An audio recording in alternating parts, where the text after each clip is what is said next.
Hola, hoy vamos a hablar de alguien que probablemente conoces de los libros de historia. Alguien cuya imagen ha sido pintada en catedrales, cuyo nombre aparece en plazas por toda España, a quien algunos llaman la madre de la nación española. Pero vamos a mirar más allá de la pintura dorada, más allá del mito, más allá de las historias que nos han contado una y otra vez. Vamos a hablar de Isabel I de Castilla. Y no vamos a hacerlo de manera simple. No vamos a convertirla en santa ni en villana. Vamos a explorar exactamente qué hizo, por qué lo hizo y qué significa todo eso. Porque su historia no es historia del pasado muerto. Es historia que todavía vive, que todavía divide, que todavía provoca reacciones viscerales más de 500 años después de su muerte. Y hay razón para eso. Porque las decisiones que Isabel tomó en 1492 no solo cambiaron España, cambiaron el mundo, literalmente. Y las consecuencias de esas decisiones todavía las vivimos hoy. Entonces, empecemos por el principio, no por 1492, sino por quién era Isabel antes de ese año decisivo.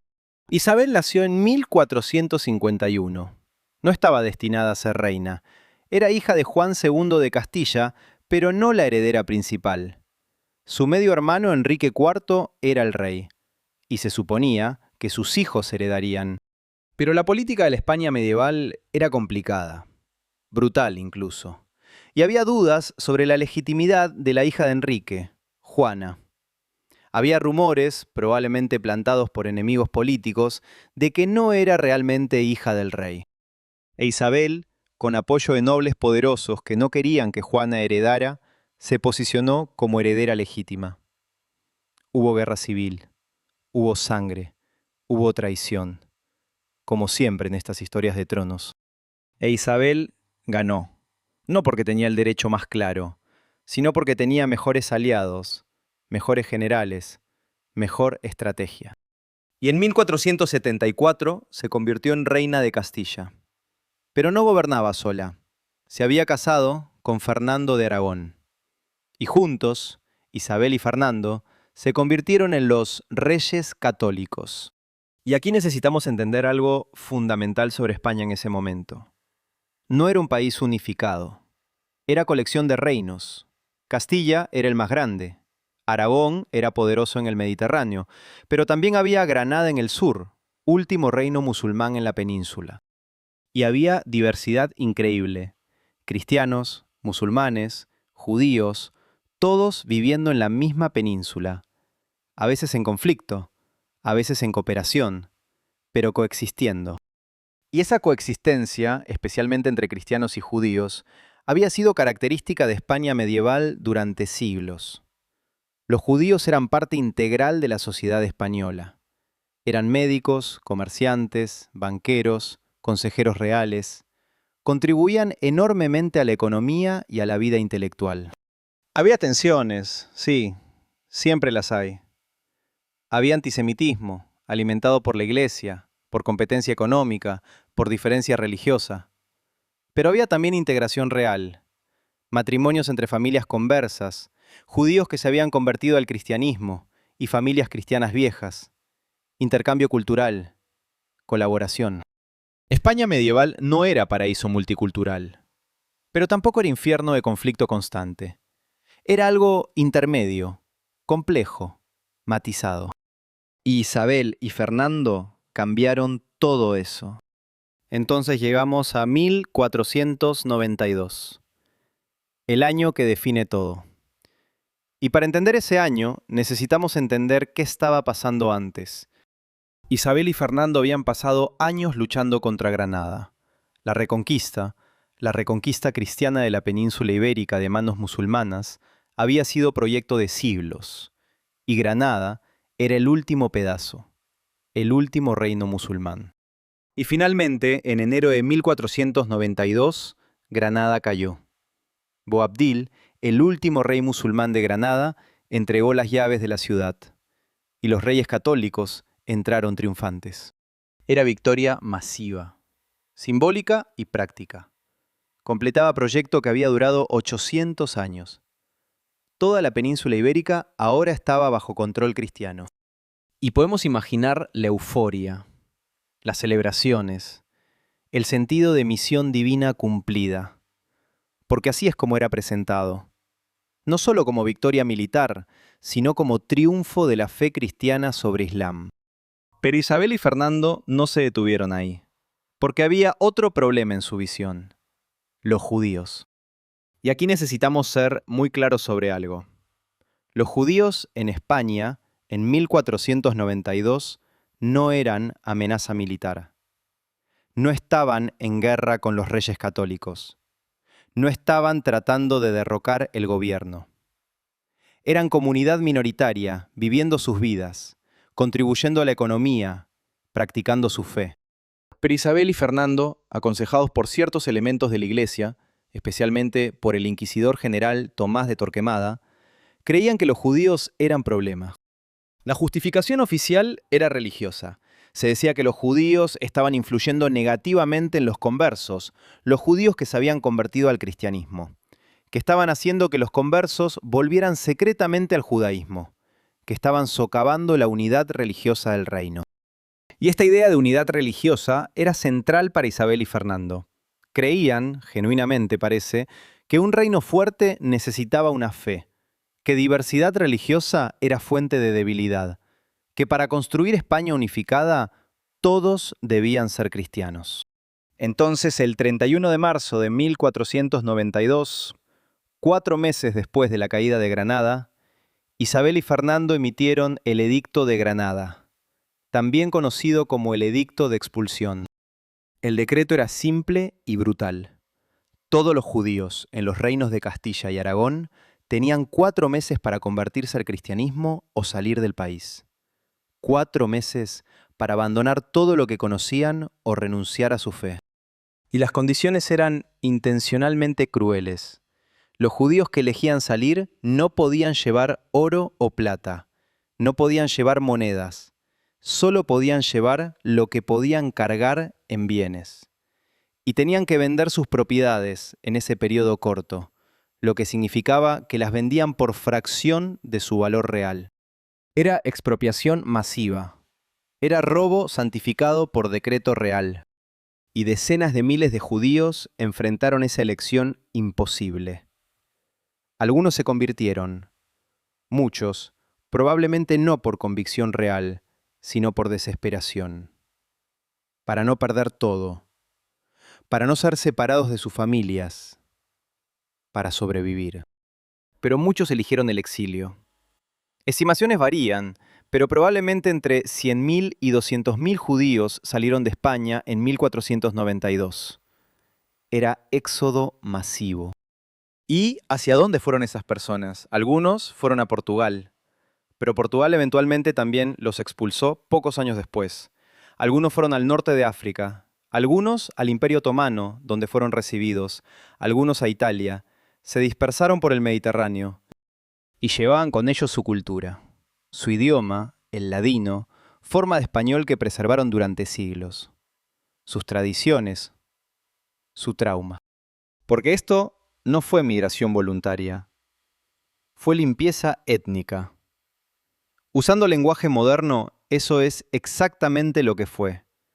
Remoción forzada de grupo étnico-religioso entero de territorio. Y las consecuencias económicas para España fueron significativas. Los judíos habían sido parte vital de la economía. Eran financieros, comerciantes, artesanos. Su expulsión creó un vacío que no fue fácilmente llenado.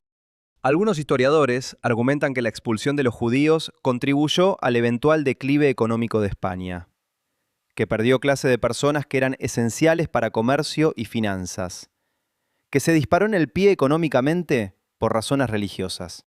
Otros argumentan que el impacto económico ha sido exagerado, que España continuó siendo potencia dominante durante más de un siglo después, que otros factores fueron más importantes para su eventual declive. Pero económicamente dañino o no, la expulsión fue catástrofe humana. Para las personas reales que fueron forzadas a abandonar sus hogares, que perdieron todo, que murieron en el viaje, que nunca se recuperaron. Y luego está la Inquisición. Porque la expulsión de los judíos está directamente conectada con el fortalecimiento de la Inquisición española bajo Isabel y Fernando. La Inquisición no era nueva. Había existido en varias formas en Europa durante siglos. Pero Isabel y Fernando establecieron versión específicamente española en 1478 y le dieron poderes masivos. El propósito oficial de la Inquisición era asegurar ortodoxia religiosa, encontrar y castigar herejes. Específicamente estaba dirigida a conversos, judíos y musulmanes que se habían convertido al cristianismo, pero que sospechaban estaban practicando secretamente sus religiones antiguas. Y los métodos de la Inquisición eran brutales. Tortura era herramienta estándar. Las personas eran denunciadas, frecuentemente por vecinos con rencores personales. Eran arrestadas, interrogadas bajo tortura, forzadas a confesar. Y si confesaban, si admitían herejía, podían ser reconciliados con la Iglesia, lo cual usualmente significaba penitencia pública humillante, confiscación de propiedad, tal vez prisión. Si no confesaban, o si eran considerados herejes relapsos, podían ser ejecutados, quemados en la hoguera en ceremonias públicas llamadas autos de fe. Y estas ejecuciones eran espectáculos, eventos públicos diseñados para aterrorizar, para enviar mensaje claro: esto es lo que pasa a los que desafían la ortodoxia religiosa. El número exacto de personas ejecutadas por la Inquisición española es debatido. Algunas estimaciones dicen miles, otras dicen decenas de miles. La verdad, probablemente está en algún lugar intermedio. Pero incluso si fueran solo algunos miles, eso es miles de vidas terminadas de manera horrible por crimen de tener creencias equivocadas. Y el clima de miedo que la Inquisición creó fue tal vez aún más dañino que las ejecuciones mismas. Porque nadie sabía quién podría denunciarlos. Nadie sabía si su vecino, su sirviente, incluso su familiar, podría informar a la Inquisición sobre comportamiento sospechoso. Entonces la gente vivía con precaución constante. Conversos que eran cristianos genuinos vivían con miedo de ser acusados de no serlo. Todos censuraban lo que decían, lo que hacían, cómo practicaban su fe. Era estado de vigilancia basado en terror religioso. Y Isabel y Fernando lo apoyaban, lo usaban, porque consolidaba su poder, porque eliminaba oposición potencial, porque creaba población aterrorizada en su misión. Y aquí llegamos a pregunta fundamental, la pregunta que divide a historiadores hasta hoy. ¿Por qué Isabel y Fernando hicieron esto? ¿Cuáles eran sus motivaciones reales? Hay básicamente dos interpretaciones principales. La primera es que eran verdaderos creyentes, que genuinamente creían que estaban haciendo voluntad de Dios, que unidad religiosa era necesaria para salvación de almas y para bien del reino, que judíos y herejes eran amenaza espiritual que debía ser eliminada. En esta interpretación, Isabel era fanática religiosa, no en sentido completamente peyorativo necesariamente, sino en sentido de que su fe era central a todo lo que hacía, que veía el mundo a través del ente profundamente religioso, que creía que como reina tenía responsabilidad no solo de gobernar territorios, sino de asegurar salvación de almas de sus súbditos. Y hay evidencia para esta interpretación. Isabel era conocida por su piedad personal. Asistía a misa regularmente, consultaba con confesores, ayunaba, rezaba. Todas las indicaciones son que era cristiana devota genuina. Y en contexto de su época, la idea de que diversidad religiosa era problema no era única de ella. Era visión dominante en la cristiandad europea. La idea de tolerancia religiosa como virtud era casi inexistente. El principio era un rey, una ley, una fe. Entonces, en esta lectura, Isabel estaba actuando según valores de su tiempo, valores que ahora encontramos abominable, pero que entonces eran considerados apropiados, incluso virtuosos. La segunda interpretación es más cínica, es que religión era pretexto, que las motivaciones reales eran políticas y económicas. Políticamente, eliminar judíos y crear terror a través de la Inquisición consolidaba poder real. Eliminaba posibles centros alternativos de lealtad, creaba población dependiente completamente de favor real. Fortalecía control centralizado. Económicamente, expulsar judíos permitía confiscar sus propiedades, y la Inquisición confiscaba propiedades de los condenados por herejía. Era forma de financiar el Estado, de enriquecer a corona y a iglesia. Y hay evidencia para esta interpretación también. La corona se benefició masivamente de las confiscaciones. Los bienes de judíos expulsados fueron a la corona o a nobles favorecidos. Las propiedades de herejes condenados fueron confiscadas. Y el timing es sospechoso. La expulsión de judíos ocurre justo después de Guerra Cara contra Granada, cuando las arcas reales estaban probablemente agotadas. Conveniente, ¿verdad? Tener de repente acceso a toda la riqueza de comunidad judía próspera. Entonces, en esta lectura, Isabel y Fernando eran cínicos manipuladores que usaban religión como herramienta de poder, que no les importaba realmente la fe de sus súbditos, les importaba control y dinero. Y la verdad, como casi siempre en historia, probablemente está en algún lugar intermedio. Es probable que Isabel fuera genuinamente religiosa y también políticamente calculadora, que creía sinceramente en lo que estaba haciendo y también se beneficiaba de ello. Las personas son complejas, pueden tener múltiples motivaciones simultáneamente, y es posible, incluso probable, que Isabel creyera que estaba haciendo bien mientras simultáneamente se beneficiaba del mal que causaba. Pero independientemente de sus motivaciones, las acciones fueron las mismas y las consecuencias fueron las mismas. Decenas de miles de personas expulsadas, miles ejecutados, comunidad entera destruida, cultura rica borrada de España. Y eso nos lleva a otra parte de la historia de Isabel que frecuentemente se menciona en mismo aliento que la expulsión de judíos: Cristóbal Colón.